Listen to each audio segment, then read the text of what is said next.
بسم اللہ الرحمن الرحیم۔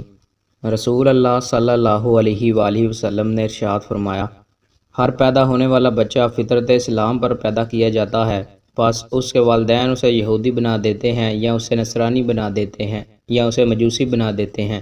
جیسے جانور صحیح سالم جانور کو جنم دیتا ہے، کیا تم اس میں سے کسی کا کان کٹا ہوا محسوس کرتے ہو؟ پھر انہوں نے یہ آیت پڑھی۔ ترجمہ: یہ وہ فطرت ہے جس پر اللہ نے لوگوں کو پیدا کیا ہے، اور اللہ کی اس بنائی ہوئی چیز میں کوئی تبدیلی نہ کرو، یہی درست دین ہے۔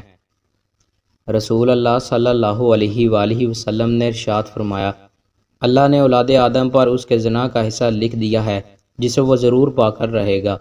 آنکھ کا زنا دیکھنا ہے، زبان کا زنا بولنا ہے، جبکہ نفس تمنا اور آرزو کرتا ہے، اور شرمگاہ اس کی تصدیق یا تکذیب کرتی ہے۔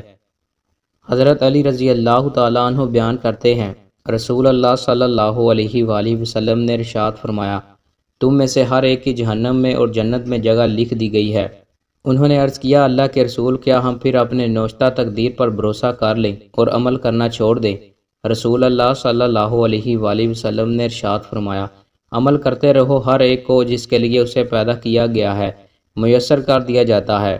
جو شخص سعادت مندوں میں سے ہوگا تو اس کے لیے اہل سعادت کے عمل آسان کر دیے جائیں گے، اور جو شخص بد نصیبوں میں سے ہوا تو اس کے لیے بد نصیبی والے عمل آسان کر دیے جائیں گے۔ پھر رسول اللہ صلی اللہ علیہ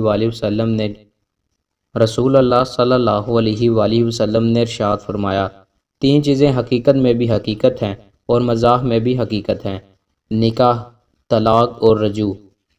دوستو، مزید اچھی ویڈیوز کے لیے ہمارے چینل کو سبسکرائب لازمی کریں۔ بہت شکریہ۔